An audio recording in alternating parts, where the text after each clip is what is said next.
Salut la team, aujourd'hui, petite surprise, l'e-sport. On est avec Alexis André. Ça va? Ça va? En forme quoi? Bien et toi? Ça a été? Ça va. Tu passes de bonnes vacances? Ouais, tranquille. En Guadeloupe là? Ça va? Ouais, on gère, on gère. Cool. Donc on a quelques questions et on va passer au petit salon. Ça marche, let's go. Bon, Alexis André, bienvenue. Yes, ça, merci. Bienvenue en Guadeloupe Merci. encore. Et on te connaît pas. Ouais, pas du tout. Explique-nous qui est Alexis André Ok. Junior? Ouais, du coup, j'ai 28 ans. Je suis né à Strasbourg. Mon père est guadeloupéen, donc il est né en Guadeloupe. Il est de Lens-Bertrand. Anse-Bertrand. Donc, toute ma famille est ici, ma grand-mère, mon arrière-grand-mère, mon grand-père, mes cousins, cousines. Donc je suis venu beaucoup de fois en Guadeloupe, 3-4 fois quand j'étais plus jeune. Et dès que j'ai commencé à jouer au foot en Angleterre, malheureusement, j'ai pas pu revenir parce qu'il n'y a pas de vacances d'hiver. Ok. Donc là, c'est la première fois après 8 ans que j'ai signé en Belgique. Donc là, on a des vacances de Noël. Donc j'ai directement pris l'opportunité de revenir voir la famille. Et, T'as bien fait. Ouais, bah ouais, ça fait du bien de revenir voir. Donc la famille. Anse-Bertrand, tu rames, on sait que tu rames et dans Anse-Bertrand ça. aussi, Ouais, donc c'est un lien où Non, ça n'a pas de lien, mais je connais ses frères, j'ai déjà fait la fête avec eux. Ok. Et aussi mon tonton, il a construit la maison de Turam. Mais bon, ça, Ah ça, d'accord, ils sont ouais, pas au j'ai courant. vu des briques qu'il a fait venir. Bon, enfin. Ouais. Ok, donc du coup j'ai vu que tu as intégré très tôt le FC Strasbourg. Ouais, Tu avais c'est 8 ans, c'est ça? Ouais, 8-7 ans, j'ai commencé au centre de formation du Racing. Donc c'est mon père qui m'a emmené là-bas m'entraîner une fois et depuis ce jour-là, j'ai toujours été gardien. Et j'ai fait une des bonnes années là-bas. Tout petit, tu t'es dit, C'est ça. je veux être gardien. Ouais, tu étais directement. déterminé Ouais. à être gardien. Ouais, j'ai ramené mes gants, j'ai fait un entraînement de gardien. Ils ont dit que voilà, ils aimaient bien que je plongeais partout. Et donc directement, j'ai commencé à être gardien et j'ai continué.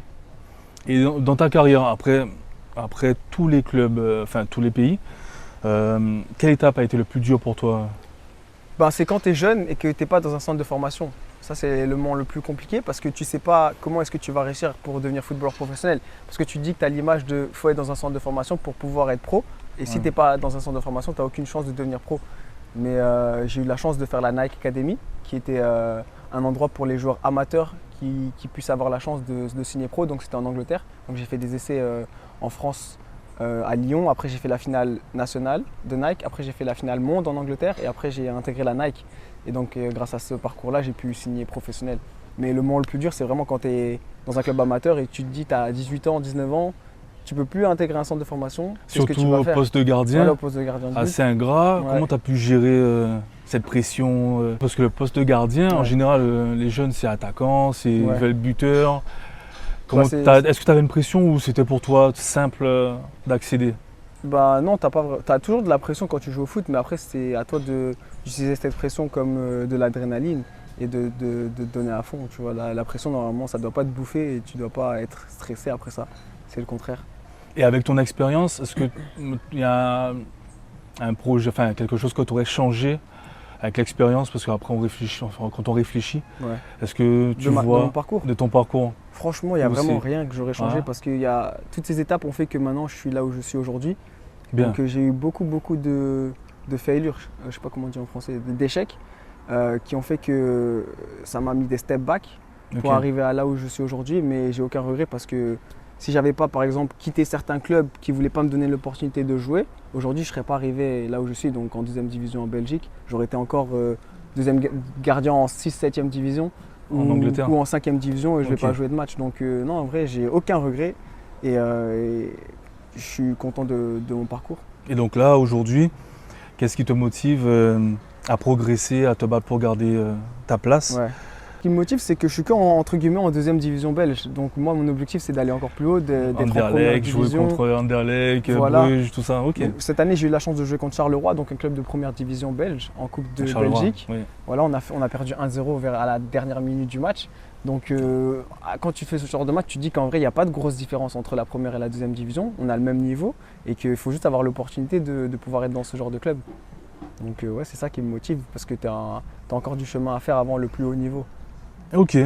Du coup, bon, on va parler bien sûr, de Alexis du côté de la télé-réalité. Ouais. Donc, beaucoup t'ont découvert grâce à Secret Story. C'est ça. Comment tu t'es dit, tiens, vas-y, je vais faire Secret Story en tant que pro? Ouais. Normalement, tu sais vraiment, t'es focus Ouais. pour augmenter l'objectif, pour aller plus loin. Ouais. Ce qui s'est passé, c'est que j'étais en fin de saison, j'avais fait peut-être une quinzaine de matchs et un manager m'avait contacté pour me dire qu'il y avait Secret Story qui allait commencer. Donc j'ai attendu quelques semaines, il ne m'a pas donné de réponse, donc je me suis inscrit de moi-même parce qu'on était sur la fin de saison et à ce moment-là, je ne jouais plus. Donc je me suis dit, pourquoi pas, ça peut être une opportunité, on ne sait jamais. Je me suis inscrit, 2 minutes après, ils m'ont appelé, ils m'ont dit que mon profil leur intéressait. Et donc de là, ça s'est accéléré crescendo et j'ai eu la chance extraordinaire que pour la première fois depuis Secret Story, ils ont commencé en avril. Alors que d'habitude, c'est pendant l'été. Donc ce qui fait que pendant l'été, nous, on reprend la saison de foot. Donc là, c'était en avril. Ma saison de foot en Angleterre se finissait pour la première fois aussi en avril. Normalement, c'est en mai. Et donc tout s'accordait pour que je puisse participer à Secret Story. Donc voilà, le dernier match de saison a fini. J'ai intégré la Secret Story et j'ai fait les 2 mois. Et quelques semaines après, j'ai signé dans un nouveau club de foot. Donc en soi, j'ai rien raté, juste utilisé mes vacances à bon escient. Et ça t'a aidé dans le monde, ça t'a aidé ou ça a compliqué un peu dans le monde du foot? Dans le monde du foot, ça m'a pas aidé. Non, ça m'a pas compliqué les choses parce que moi, je joue en Angleterre. Donc ce qui fait qu'ils n'ont même pas la chaîne française. Donc je me suis dit, en vrai, ça va pas me déranger pour signer dans un autre club l'année prochaine et c'est ce qui s'est passé. Donc en vrai, j'avais un petit peu calculé les choses et j'ai eu la chance, la bonne étoile qui fait que tout s'accordait pour que je puisse participer. Et au final, j'ai gagné, donc aucun regret. Bravo.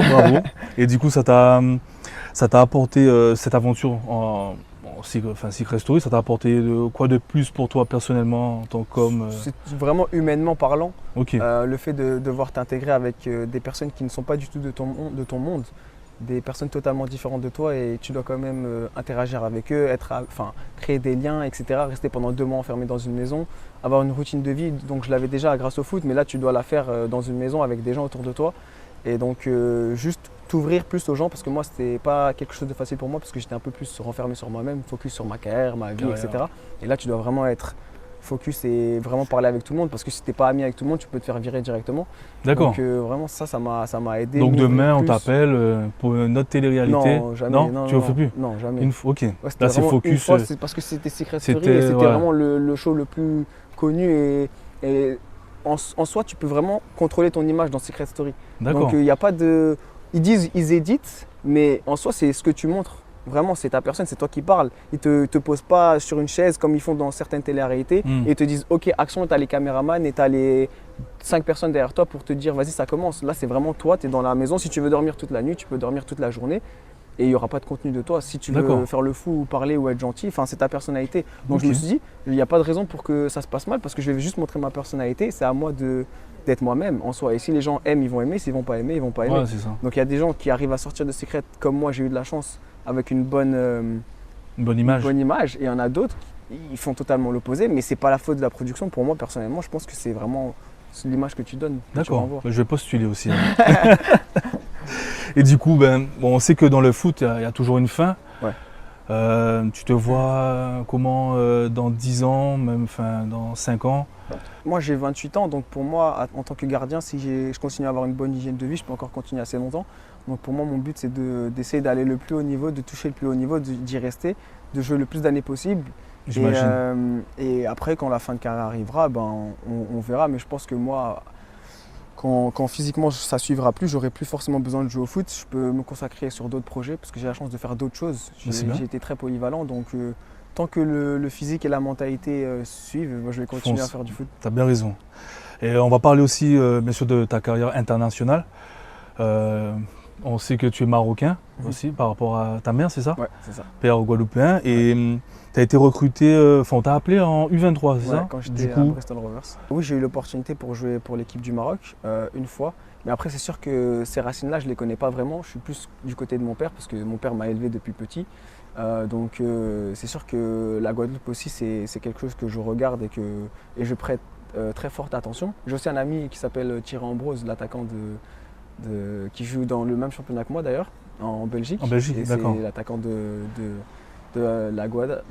Ouais, tu devrais jouer en Guadaboy si c'est on sûr que c'est t'appelle quelque chose qui m'intéresse forcément. Okay. Si j'ai la possibilité et le jour où le coach m'appelle, pourquoi pas en discuter, c'est sûr que c'est intéressant. Est-ce que tu as plus ou moins un rêve de porter le maillot de l'équipe première du Maroc? Est-ce que c'est un rêve pour toi? Ou si on t'appelle, hein, bien sûr. Hein. Ouais. Est-ce que tu... Bah après, c'est sûr que ça n'a pas forcément été un rêve, mais c'est sûr qu'ils jouent des compétitions importantes. Comme la CAN en ce Ils ont moment? une très bonne équipe. Après, c'est sûr qu'ils ont des gardiens de haut niveau aussi, donc je ne me suis pas vraiment porté à pouvoir jouer pour le Maroc pour l'instant. Tu vois, c'est encore très loin. Mais après, c'est sûr qu'on ne sait jamais en soi si l'année prochaine je suis en première division, etc. Ça peut aller très vite. Mais non, à l'heure actuelle, je suis plus porté pour regarder un petit peu pour la Guadeloupe. Parce qu'ils font aussi des très belles compétitions. Et en soi, j'ai toute ma famille qui est là. Donc ils aimeraient bien aussi Un me voir jouer avantage. pour la Guadeloupe, venir voir mes matchs, me regarder à la télé. Mon grand-père, il fait que me dire ça tous les jours. J'imagine. Tu vois, donc en soi, le côté du cœur, pour moi, c'est sûr que c'est la Guadeloupe. Après, le côté sportif, c'est sûr qu'en vrai, le Maroc, ils font la Coupe du Monde, etc. Donc voilà, je suis ouvert à toute proposition. Et en soi, on verra bien l'avenir, ce qui nous réserve. Et du coup, pour nos jeunes Guadeloupéens, Antillais, est-ce que tu as un message à apporter pour réussir aussi dans le monde professionnel? Ouais. En tant que gardien, même footballeur professionnel, hein, Ouais. en tout. Hein. Mais pour moi, c'est juste le travail. Il n'y a que le travail qui paye et il faut vraiment jamais lâcher. Il ne faut pas écouter les coachs des fois qui peuvent vous dire que vous n'avez pas le niveau, vous ne pouvez jamais réussir. Il y a beaucoup de gens qui peuvent vous mettre ça dans la tête. Mais en soi, vraiment, c'est que la détermination. Être positif, vraiment jamais lâcher. Travailler très dur et vraiment, si vous avez un rêve, essayez de l'atteindre. Parce que moi, j'ai eu vraiment beaucoup du mal à arriver là où je suis. Donc, je peux vous le dire que vraiment, si vous êtes déterminé et que vous abandonnez jamais et que vous êtes vraiment sûr de vous, vous avez confiance en vous à 100%, il faut continuer, il ne faut jamais lâcher. Et même si vous n'êtes pas professionnel à 20 ans, vous pouvez encore réussir. Donc, vraiment, jamais lâcher. Même un petit match de Coupe de France, ça peut tout changer dans votre vie. Donc, vraiment, continuez et lâchez rien. Ok, parfait. As-tu un avis à donner à notre chaîne la Export Guadeloupe? Bah ouais, du coup, j'avais regardé ça avant que vous veniez me contacter pour faire l'interview. Et ouais, j'ai trouvé que c'était de la très bonne qualité. Du coup, c'est pour ça que j'ai répondu et que je suis là aujourd'hui. Ben, c'est sympa. Ouais, merci. J'espère que ça va continuer et que vous allez continuer à ramener des personnes intéressantes sur la chaîne. En tout cas, merci. Merci pour la rencontre. Pas de problème. Pour la Export. Merci à vous. Alexis, profite bien de tes vacances. Merci. Restez connectés. Nous allons bien sûr amener d'autres sportifs. Merci à vous de nous suivre. La team La Export Guadeloupe.